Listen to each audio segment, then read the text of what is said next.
effectivity and efficiency aming different government programs to from different departments to your designated departments ako.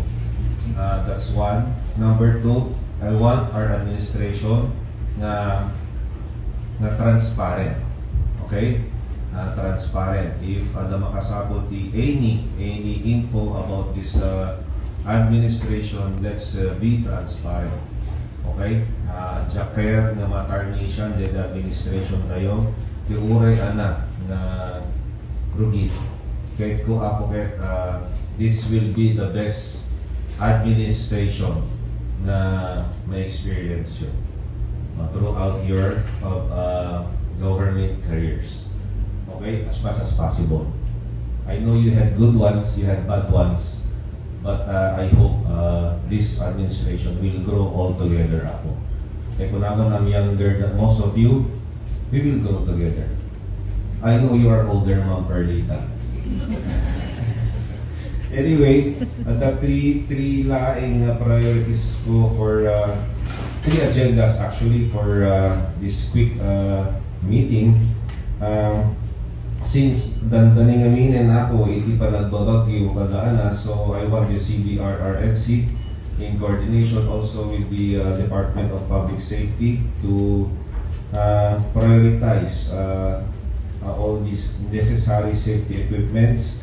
Ken, we had the privilege namin ako na request kiti aming emergency nga gamit kayo, particularly fire trucks, ambulances.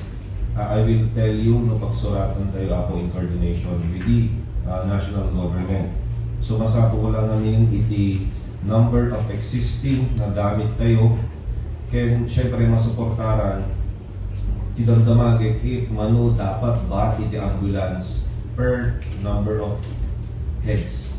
Example, if we have 100,000 na population, preferably mano iti number of ambulances na masabot tayo. Plus, buffer na breakdown, just in case of breakdown. That's the ambulance, fire trucks, and all the necessary modernization di gamit tayo ako. Napateg di biyak ti pada tayo nga lawag ninyo.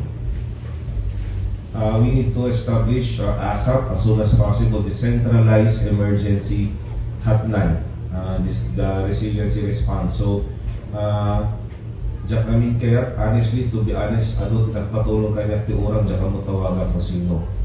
So, establish tayo po ti centralized. It's either one number, two numbers, kanuna pas takno alis to. Okay? Emergency nga ron. Every minute counts when it comes to emergency. So, this will be a collaboration with IT, CDRRMO, CDRRMC, and DPS, and also LC.